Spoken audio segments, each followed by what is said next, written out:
EPC એટલે કે export promotion council, જે ગવર્મેન્ટની એક કાઉન્સિલ છે જે ઇન્ડિયન એક્સપોર્ટરને ફોરેન માર્કેટમાં અને ગ્લોબલ એક્સપોર્ટર સુધી પહોંચાડવામાં હેલ્પ કરે છે.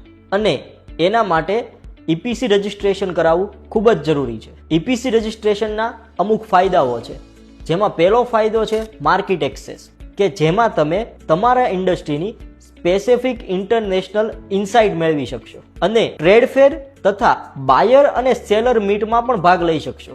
બીજું છે પોલિસી બેનિફિટ, કે જેના થકી તમે એક્સપોર્ટના ઇન્સેન્ટિવ અને ગવર્મેન્ટની સ્કીમનો લાભ લઈ શકશો, કે જેમાં ડ્યુટી ડ્રોબેક અને અમુક સબસિડીનો લાભ લઈ શકશો. જેમાં ત્રીજું છે ક્રેડિબિલિટી બિલ્ડ. ઈપીસીનું રજિસ્ટ્રેશન એ તમારા એક્સપોર્ટ બિઝનેસમાં ટ્રસ્ટ વધારવામાં ખૂબ જ મદદરૂપ થાય છે. ચોથું નેટવર્કિંગ ઓપોર્ચ્યુનિટીઝ, કે જેની અંદર તમે એક્સપોર્ટર્સ પાસેથી શીખી શકો છો, ઇન્ડસ્ટ્રીના લીડર પાસેથી શીખી શકો છો તથા ગવર્મેન્ટ દ્વારા થતા સેમિનાર અને ઇવેન્ટનો લાભ લઈ શકો છો. પાંચમું ડોક્યુમેન્ટેશન સપોર્ટ, કે જેમાં તમે તમારી પ્રોડક્ટના એક્સપોર્ટ ડોક્યુમેન્ટેશનની માહિતી ઈપીસી દ્વારા મેળવી શકો છો. ઈપીસી રજિસ્ટ્રેશનની પ્રોસેસ કઈ રીતના કરવી તે જોવા માટે અમારો આગળનો વિડીયો મિસ ના કરતા.